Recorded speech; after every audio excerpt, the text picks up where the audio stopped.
Saludos amigas y amigos, bienvenidos a este vuestro canal. Hoy me gustaría compartir con todos vosotros mis impresiones personales en torno a un nuevo apartado del URTES de Un Curso de Milagros. Estamos en el capítulo 5 y este apartado lleva por título Las dos decisiones y fue canalizado por Helen Chapman el 21 de febrero de 1966. Quizás esto se vuelva más claro y más significativo personalmente si clarificamos el uso que el ego hace de la culpabilidad. El ego tiene un propósito, tal como lo tiene el Espíritu Santo. El propósito del ego es el miedo, porque solo los temerosos pueden ser egoístas, solo los temerosos pueden ser egoístas. Defender nuestro ego, nuestro personaje, esa entidad separada, segregada y carente que creemos ser bajo la premisa de la separación, eso nos condiciona a ser temerosos y por eso fingimos una pose que aparenta lo contrario, ¿no? Habéis visto como ese postureo, ¿no? del supermacho, ¿no? que quiere ocultar su miedo, pero de esa manera está clamando por no sentir ese miedo, es decir, por reconocerse en el amor, y mientras quiera fingir que ese miedo no está ahí, pues todo será una absurda representación que ve autoridad afuera, autoridad ante la cual da esa representación. Solo los temerosos pueden ser egoístas. La lógica del ego es tan impecable como la del Espíritu Santo, porque la lógica del ego ha sido concebida distorsionando la creatividad natural en nosotros, que siempre y solamente se da en la conciencia de unidad. Bajo la idea de la separación, esa creatividad se distorsiona y el ego despliega su inventiva para subrayar esa idea de la separación y para proteger ese personaje segregado, carente, movido por la codicia, movido por el propio motor del miedo, porque el motor del amor, que es nuestro auténtico y verdadero motor, ha sido negado. Automáticamente, negando nuestra incondicionalidad amorosa, aparece la condición del miedo. Al negar esa identidad amorosa. De la misma manera que al dejar de venerar al Dios de vida, aparece la veneración automática, la idolatría hacia el Dios de la muerte, que inconscientemente determina nuestros pensamientos, nuestras emociones, nuestras relaciones y nuestra necesidad de combatir en el mundo por bienes que son percibidos como escasos, porque carente se ve aquel que los percibe. La lógica del ego es tan implacable como la del Espíritu Santo, porque tu mente tiene todos los medios a su disposición para ponerse del lado del cielo o de la tierra, según elija. Pero recordemos de nuevo que ambos están en ti. Tú eres creado a imagen y semejanza de Dios, por lo tanto, ninguna virtud que sea propia de la divinidad te puede ser ajena. Y la divinidad, Dios, la fuente de vida, es libre, con lo cual tú lo eres también. En ti está el libre albedrío de reconocerte en la abundancia, en la plenitud, en la gracia divina de la vida, o en negar esa gracia.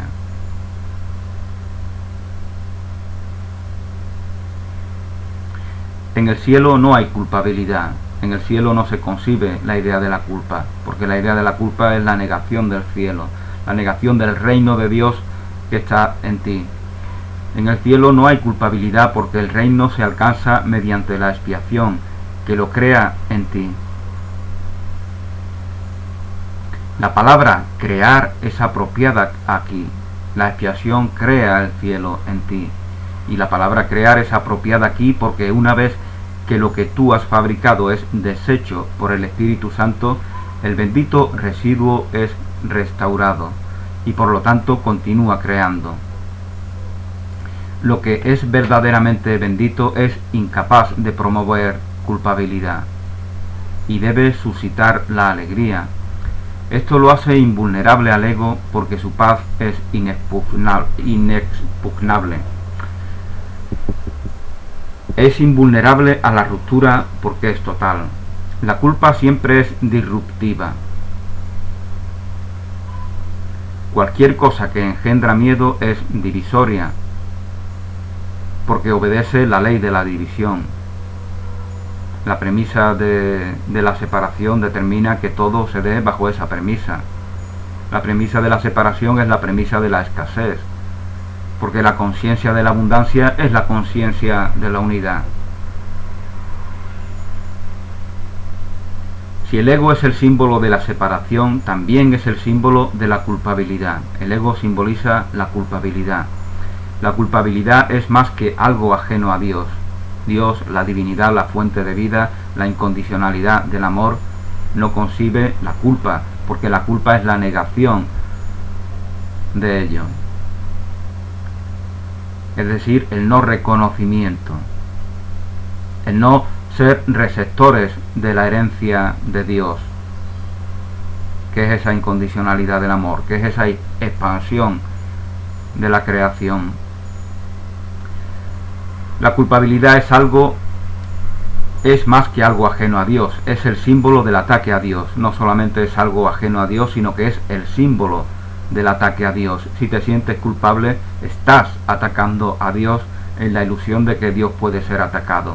Es decir, es un ataque a ti mismo, verdaderamente, porque es no reconocer tu identidad en Dios, tu naturaleza en Dios, la verdad que te hace libre, la verdad de la vida eterna, la verdad de la incondicionalidad, la verdad de tu integridad, de tu perfección, de tu santidad. Todo ello es lo que ataca la idea de la culpa. Este es un concepto que no tiene ningún significado excepto para el ego, pero no subestimes el poder de la creencia que el ego tiene en él. Esta es la creencia de que toda la culpabilidad surge realmente. Esta es la creencia de la que toda culpabilidad surge realmente.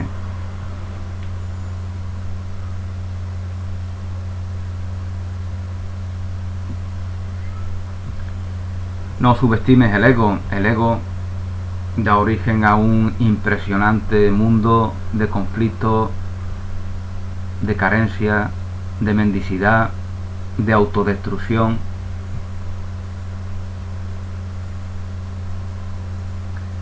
Y aún así es una ilusión, es la verdad. Aún así no es nada.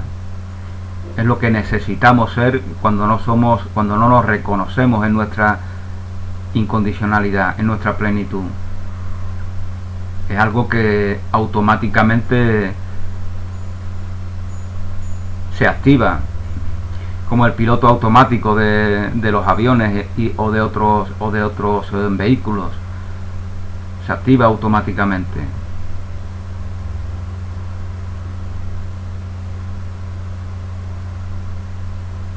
Como se activa, como antes os comentaba, esa idolatría al Dios de muerte cuando no veneramos el Dios de vida, y toda vida es siempre eterna, porque Dios es un Dios de vivos, Dios no es un Dios de muertos.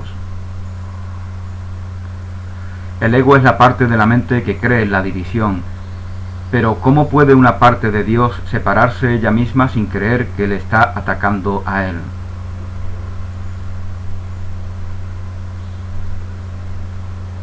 Hemos hablado anteriormente del problema de la autoridad, diciendo que implica el concepto de la usurpación de su poder. El ego cree que esto es lo que tú hiciste porque él cree que él es tú. En consecuencia, si te identificas con el ego, debes percibirte a ti mismo como culpable. Ego es culpa, por lo tanto, si ego es lo que crees ser, si una entidad separada, segregada de toda la creación, es lo que es la interpretación que haces de ti mismo, entonces siempre te sientes culpable.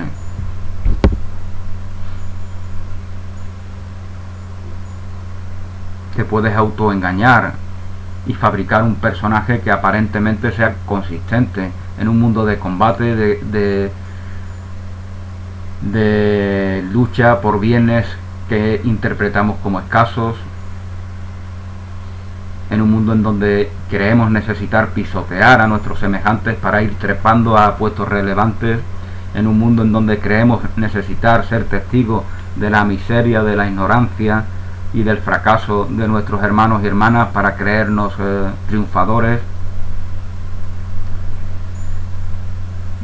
Te puedes engañar a ti mismo y construirte un personaje que aparente consistencia en un mundo así, pero ese personaje tarde o temprano lo vas a abandonar, aunque sea en el último segundo de tu vida. Tú vas a renunciar a él porque no te representas la verdad. Por eso, como ya hemos comentado muchas veces, en el mundo todo empieza y todo termina. En el mundo no hay emoción que sea consistente. En el mundo hoy sufro porque quería tener una relación con una mujer de la cual estoy completamente enamorado, y esta mujer no ha accedido a mis pretensiones y yo estoy sufriendo, pero ese sufrimiento desaparece en un momento. Da igual que dure un día, un mes, un año, está destinado a desaparecer, como todos los sufrimientos y todas las alegrías del mundo, de un mundo de separación. Es decir, ese mismo mundo de separación en todos sus elementos da noticia de su inconsistencia, con lo cual somos necios si nos permitimos estar tomados por falsas alegrías o estar tomados por falso sufrimiento que tarde o temprano vamos a no estar experimentando, cuando sabemos que en nosotros está el poder de trascender esa falsa alegría y ese falso dolor.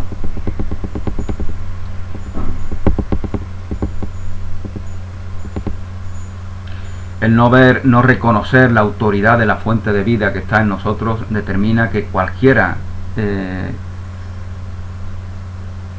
que percibamos sea esa autoridad. Y por eso yo, si me enamoro de una mujer que me rechaza, veo en ella la autoridad de hacerme sufrir. Pero eso es un ataque a la fuente de vida, eso es un ataque a mi integridad, eso es una falta de reconocimiento de la herencia de Dios en mí. El amor no experimenta el dolor. Eso solo se da en la condición humana. En la condición humana nos utilizamos, nos usamos los unos a los otros, nos cosificamos desde esa idea de carencia, desde esa mentalidad escasa que quiere robar desde afuera hacia adentro lo que compense esa idea de carencia.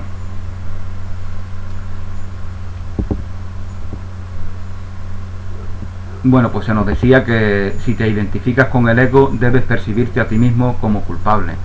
Siempre que respondes a tu ego, experimentarás culpabilidad y temerás al castigo. El ego es casi literalmente un pensamiento temible. Y aunque la idea de atacar a Dios puede parecer ridícula a la mente cuerda, no olvides nunca que el ego no está cuerdo. Si nos identificamos con esa locura que llamamos ego, pues lógicamente todas las emociones que le son propias las vamos a vivir, las vamos a experimentar como reales. Y en el ejemplo que anteriormente os ponía, pues yo voy a estar sufriendo, voy a tener celos, voy a tener ira, voy a tener idea de que he sido traicionado o lo que fuera, o idea de que emociones de depresión, voy a querer incluso quitarme la vida, etcétera, etcétera, si yo doy, si yo permito que esa idea de que he sido rechazado, que es por lo que clama el ego, porque el ego clama porque se le confirme en sus ideas de separación, que esa idea de que una autoridad que alberga mi dicha, mi felicidad, y de ella dependo yo, si yo doy crédito a esa idea,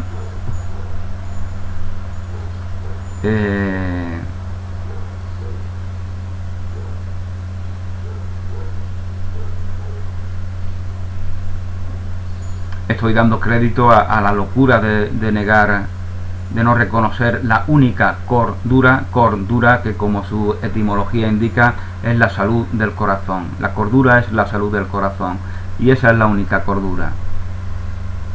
La cordura del sentimiento, de la auténtica sensibilidad, que es empatía. Entonces, desde esa empatía, cuando yo soy rechazado por esa mujer,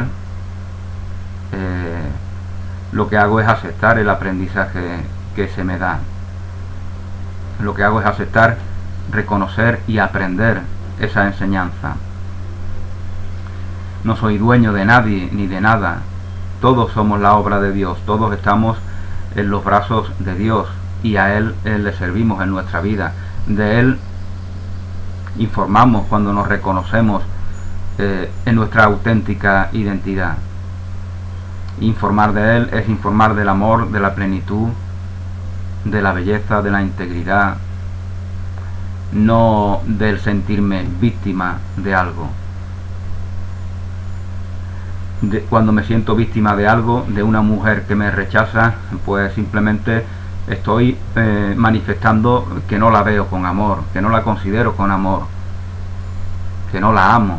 Esa es la cruda realidad. No la amo, la quiero utilizar para compensar la carencia que imagino en mí. Y esto es algo muy duro, evidentemente, pero no por ello deja de ser verdad.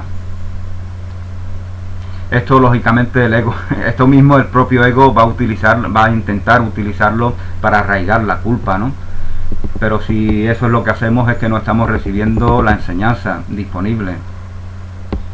Por lo cual, no permitas que tu ego sea el que tome beneficio de las enseñanzas que están ahí para darte un aporte en tu dicha, un aporte en tu aceptación, un aporte en tu reconocimiento de esa autoridad que siempre está en ti, el autor de la vida, porque solamente reconociendo la autoridad en ti, eres auténtico. Autor de la vida, autoridad, autenticidad, todas esas palabras tienen una misma raíz etimológica. Solo somos auténticos reverenciando al autor de la vida que está en nosotros e informando en todas nuestras relaciones de todo lo que es propio de ese autor, de esa autoridad.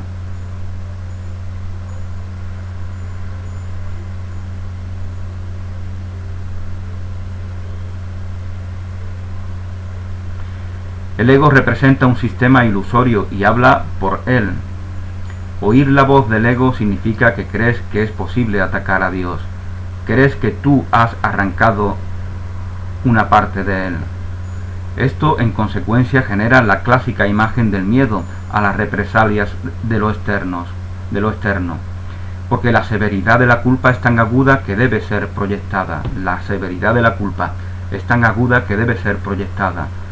Ya necesitamos ver culpa en nuestros hermanos y hermanas, porque no podemos cargar con esa culpa, porque clamamos por sentirnos inocentes y pensamos que solamente podemos hacerlo viendo culpa en nuestros semejantes. Aunque Freud estaba equivocado sobre el conflicto básico mismo, fue muy preciso en describir sus efectos. Freud fue muy preciso en describir los efectos de la culpa, según este documento. Cualquier cosa que aceptes en tu mente tiene realidad para ti. Freud, pues lógicamente, fue muy preciso en muchas cosas, pero al mismo tiempo en toda su filosofía daba noticia de la interpretación subjetiva que de aquello que él habla hace, como no puede ser de otra manera, porque Freud y todos los demás que no son Freud y todas las demás que no son Freud dan noticias de algo subjetivo cuando son partícipes de este mundo, de esta realidad compartida. Si no, no tendría sentido que estuvieran aquí. Estamos aquí porque hay una subjetividad y el fin, la finalidad, es que esa subjetividad se dignifique, que la entreguemos al Espíritu Santo para que de esta manera nuestra función individual de noticia a nuestra manera, a nuestra forma, a nuestro modo, dé noticia de esa auténtica naturaleza, de esa herencia divina, de esa incondicionalidad del amor. Y esto se da siempre, da igual el tiempo que pase, no puede ser de otra manera. Las ilusiones no son eternas, solo la verdad lo es. Por lo cual, reconocernos en ilusiones es reconocernos en algo que tendrá su fin, su término, tarde o temprano.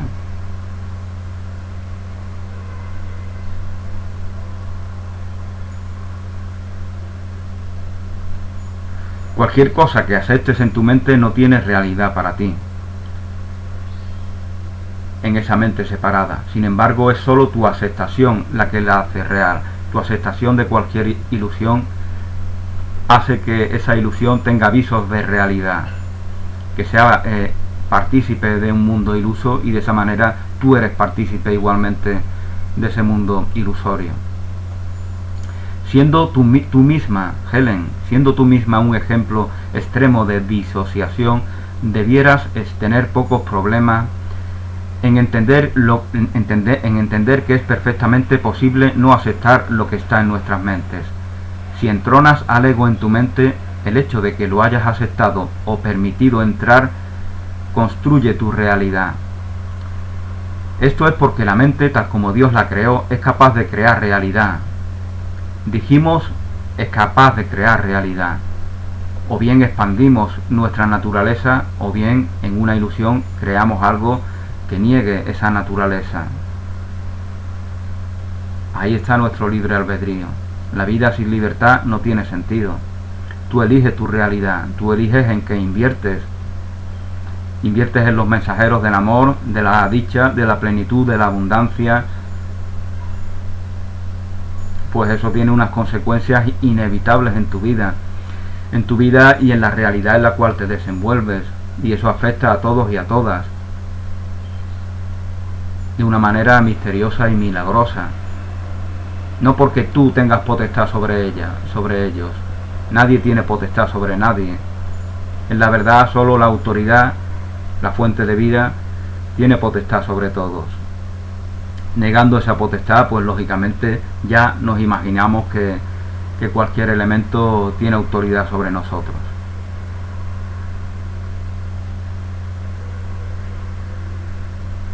Porque la relación de Dios, la fuente de vida, con la criatura es un patrón universal que no puede ser negado.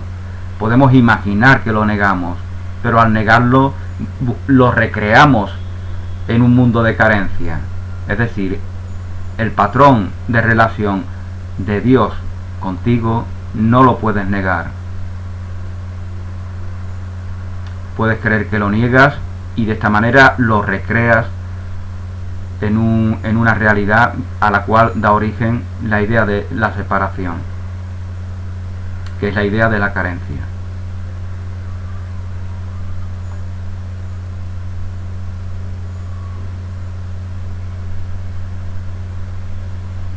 Bueno, pues se nos decía que el hecho de que hayas aceptado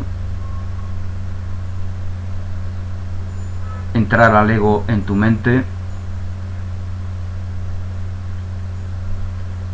construye tu realidad, construye esa realidad separada. Esto es porque la mente, tal como la Dios la creó, es capaz de crear realidad. Dijimos antes que debes aprender a pensar con Dios. Pensar con Él es pensar como Él. Pensar con Dios es pensar tal como Dios piensa. Es reconocerte en el pensamiento de Dios. Esto engendra alegría, no culpabilidad, porque es lo natural. Cuando te reconoces en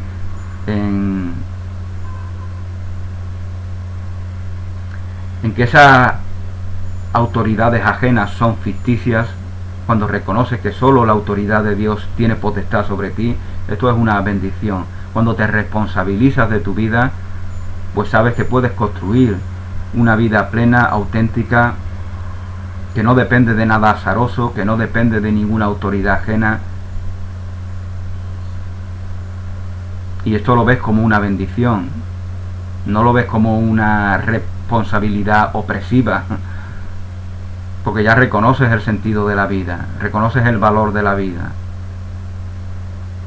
que no es dependencia, que no es justificación, que no es buscar responsables fuera.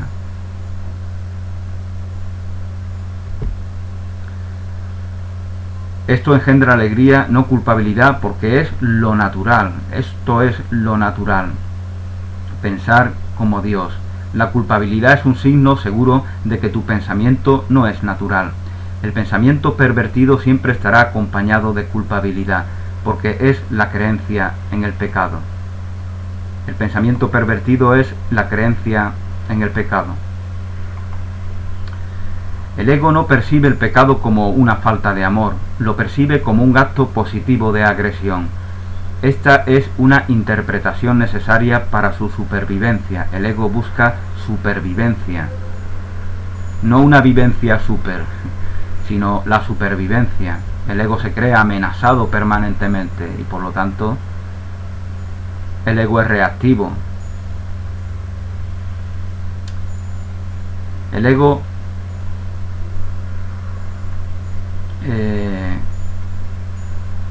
no percibe el pecado como una falta de amor, lo percibe como un acto positivo de agresión. Esta es una interpretación necesaria para su supervivencia, porque en cuanto tú lo contemples como una falta, automáticamente intentarás remediar la situación y además tendrás éxito. El ego contempla esto como una fatalidad, pero tú debes contemplarlo como tu libertad. La verdad os hace libres.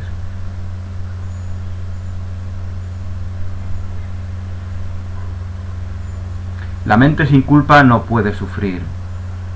La mente sin culpa no puede sufrir, porque al estar cuerda sana el cuerpo, porque al estar cuerda sana el cuerpo, porque ha sido sanada. La mente sana sana al cuerpo, porque el cuerpo es algo neutro que simplemente informa de la salud o de la falta de ella que se da en nuestra mente. La mente cuerda no puede concebir la enfermedad, porque no puede concebir atacar a nada o a nadie. La enfermedad cumple un propósito en un mundo de separación.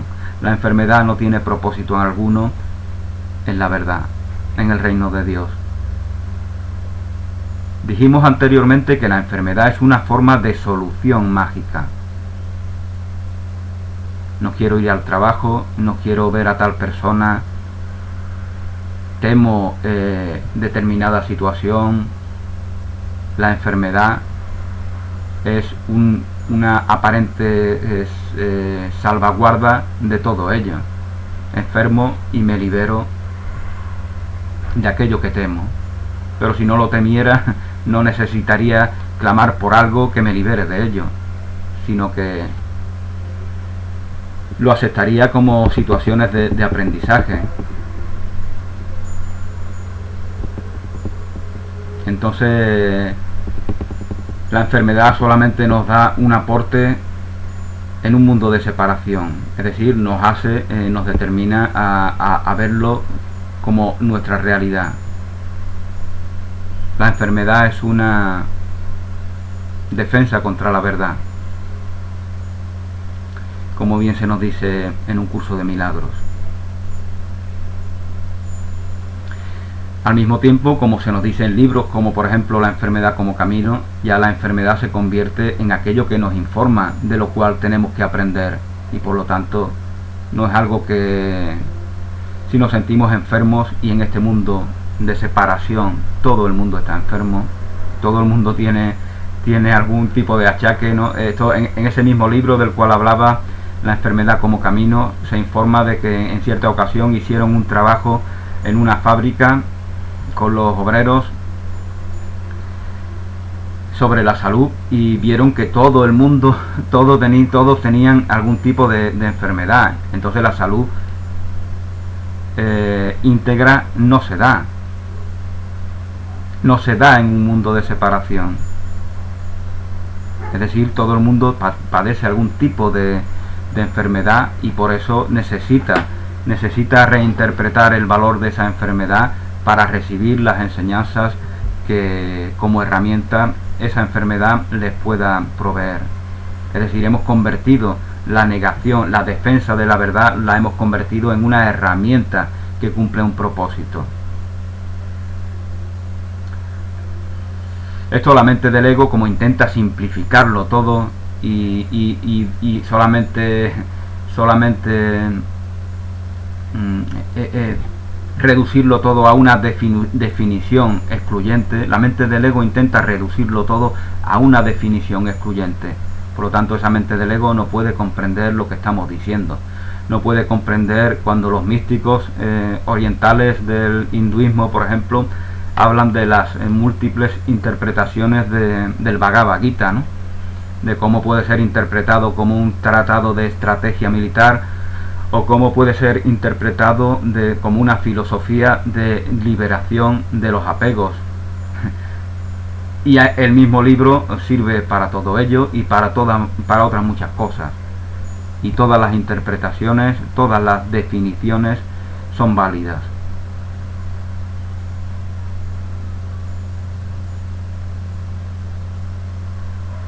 La mente sin culpa no puede sufrir, porque al estar cuerda sana el cuerpo porque ha sido sanada. La mente cuerda no puede concebir la enfermedad, porque no puede concebir atacar a nada o a nadie. Dijimos anteriormente que la enfermedad es una forma de solución mágica. El ego cree que castigándose a sí mismo mitigará el castigo de Dios. Queremos ser mártires para así compensar el mal, el pecado, la traición que con respecto a Dios creemos haber cometido.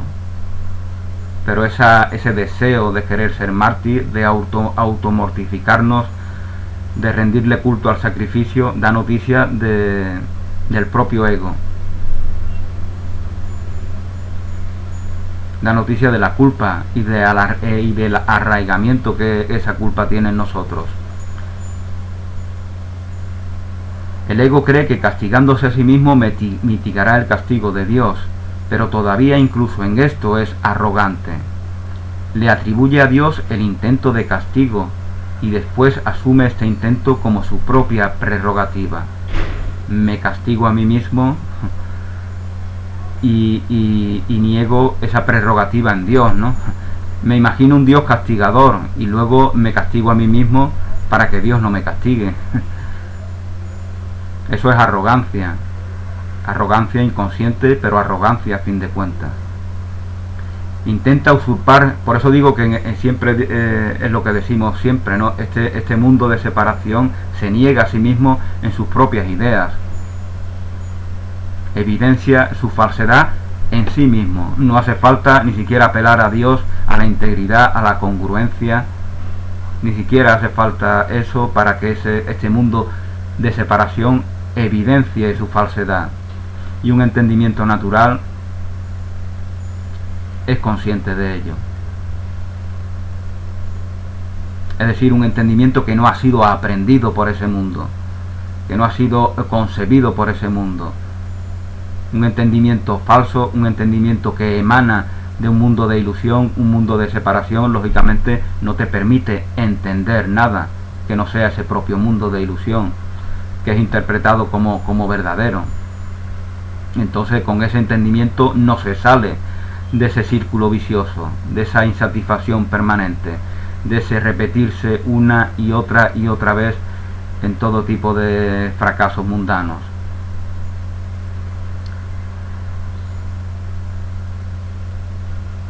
El ego intenta usurpar todas las funciones de Dios tal como él la percibe, porque reconoce que solo se puede confiar en la fidelidad total.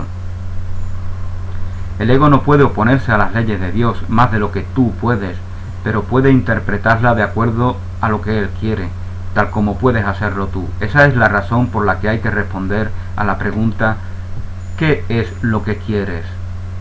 La estás respondiendo cada minuto y cada segundo, y cada momento de decisión es un juicio que es todo menos ineficaz. Sus efectos seguirán automáticamente hasta que se cambie la decisión. Esta es una formulación redundante porque no la has aprendido, pero de nuevo cualquier decisión puede ser deshecha tal como fue hecha.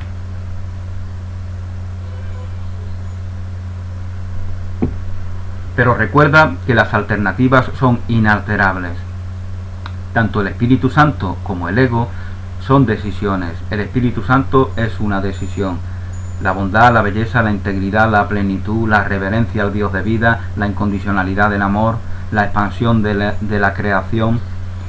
Y el ego es todo ello, pero a la inversa, en un mundo de carencia. Es la búsqueda de todo lo que se niega, es la búsqueda de compensación por aquel que se cree privado de la herencia de Dios. Es la necesidad, por lo tanto, de robar desde afuera hacia adentro, de cosificar a nuestros hermanos y hermanas para usarlo en beneficio de la idea de supervivencia en la cual permanentemente se mueve el ego.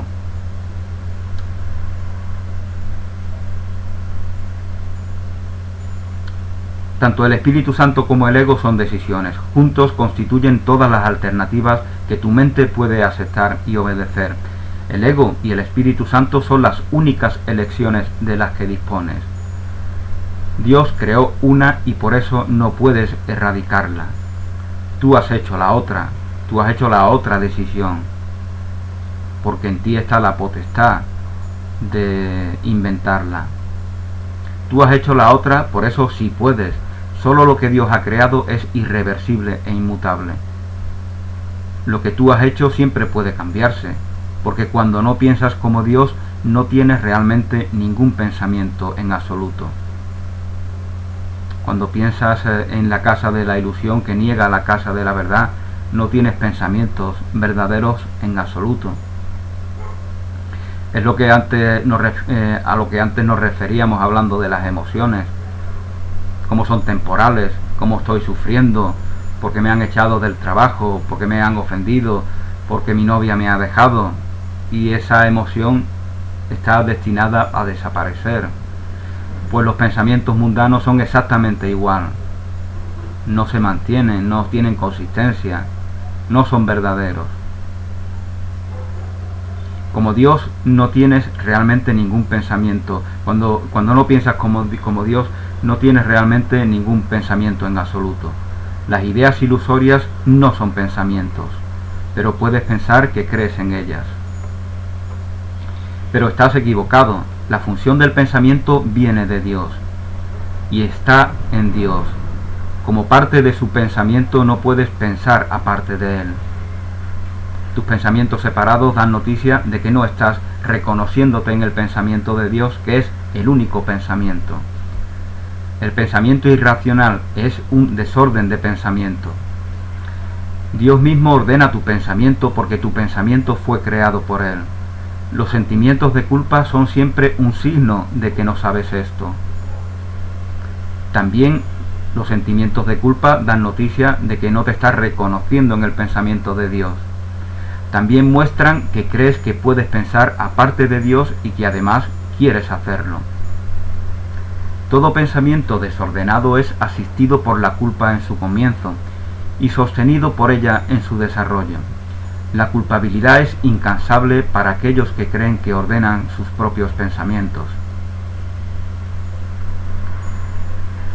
La culpabilidad es inescapable, no te puedes escapar de la culpabilidad si eres uno de aquellos que creen que ordenan sus propios pensamientos y deben por lo tanto obedecer sus órdenes. Si eres uno de aquellos que quieren improvisar un orden negando el orden divino, negando el orden del amor, negando el orden de la verdad, negando el orden del reino de Dios, negando la armonía de la creación, si quieres improvisar, si crees que puedes responder a los desafíos, a los retos del mundo que percibes, improvisando un personaje ordenado, simplemente le estás echando más combustible a la culpabilidad. Y te vas a ver en situaciones en las que te das cuenta de que no puedes controlarlo todo. Y entonces te preguntarás por qué, cómo puede ser que el azar, porque crees en el azar cuando niegas a Dios, te presente lo que no podía, lo que aparenta ser no razonable que se dé. ¿Cómo puede ser que yo tenga una vida privada, oculta, una segunda vida, y de repente me encuentre con algo, con alguien, con un elemento que deshace toda la consistencia que aparentaba mi ocultamiento, mi vida oculta, que solamente por el hecho de tener una vida oculta ya doy noticia, ya informo de que veo autoridad sobre mí? Porque si quiero ocultarte algo es porque te reconozco a ti como una autoridad ante la cual debo responder. Si no te veo como autoridad, si te veo como hermano, pues lógicamente no tengo ninguna inercia a querer ocultarte nada.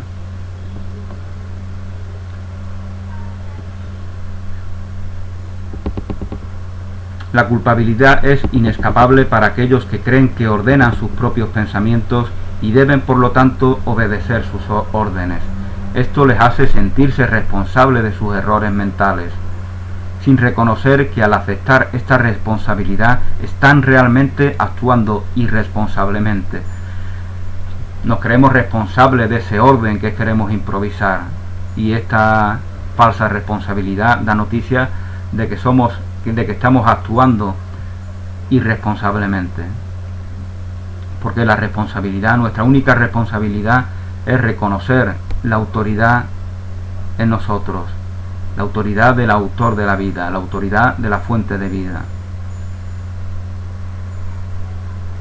Si la única responsabilidad del obrador de milagros es aceptar la expiación, y yo os aseguro que es esa, entonces la responsabilidad por lo que se ha expiado no puede ser tuya.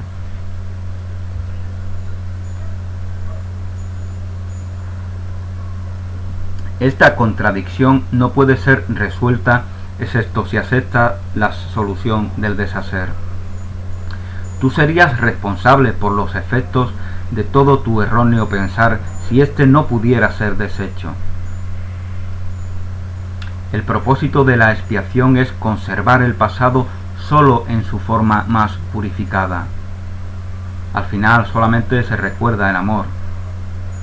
Pasamos el leteo y olvidamos todo, porque no es real. Solo el amor es real, porque el amor no está en el tiempo. El amor es la eternidad. El propósito de la expiación es conservar el pasado solo en su forma más purificada. Si aceptas el remedio para un desorden de pensamiento con respecto al pasado, como sabemos, el ego se enfoca solamente en los elementos negativos. Por eso dramatiza. Necesita enfocarse en lo doloroso para darle más continuidad.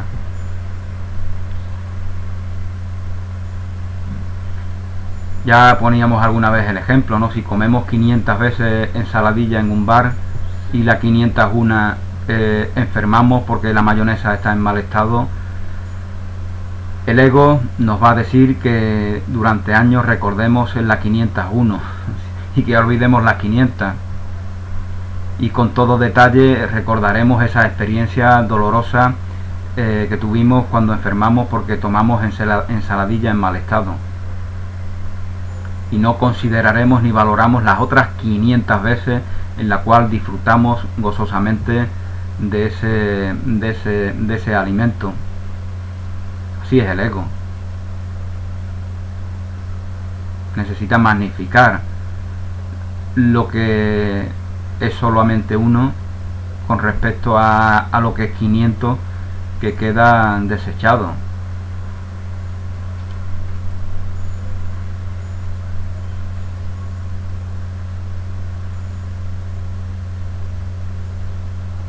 Desde el punto de vista de la expiación, simplemente evocaremos el gozo de todo lo que fueron esas 500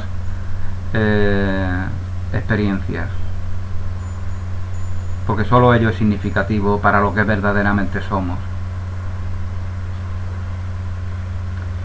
Si aceptas el remedio para un desorden de pensamiento, y un remedio cuya eficacia está más allá de toda duda, ¿cómo pueden sus síntomas permanecer?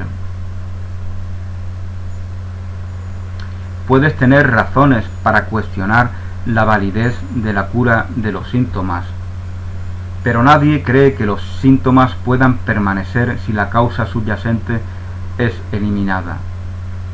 El cuerpo sana, ahí vemos los síntomas porque la mente sana. Por lo tanto, ya no cumple el propósito de mostrarnos los síntomas, porque la mente ya está sana. El cuerpo no puede enfermar. Solo la mente se cree enferma y proyecta en el cuerpo los síntomas que le informan de esa enfermedad y que al mismo tiempo le informan de la necesidad de sanar.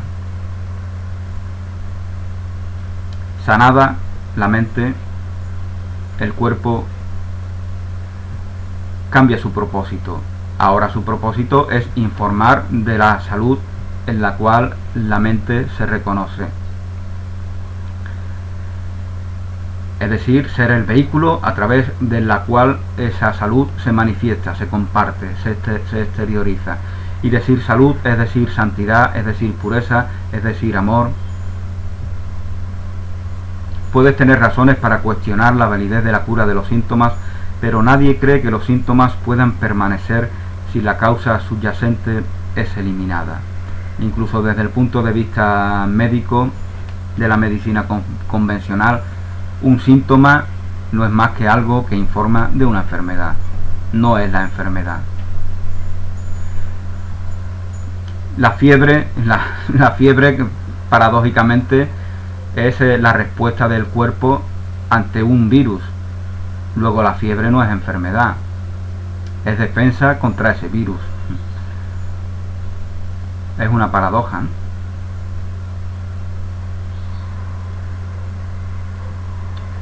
Bueno, pues aquí concluye este apartado del capítulo 5, un apartado titulado Las dos decisiones, la decisión con respecto al ego, la decisión del mundo de ilusión propio del ego, de la culpabilidad, de la carencia, de la escasez, de la separación, o la decisión del Espíritu Santo que dignifica, que santifica las herramientas del mundo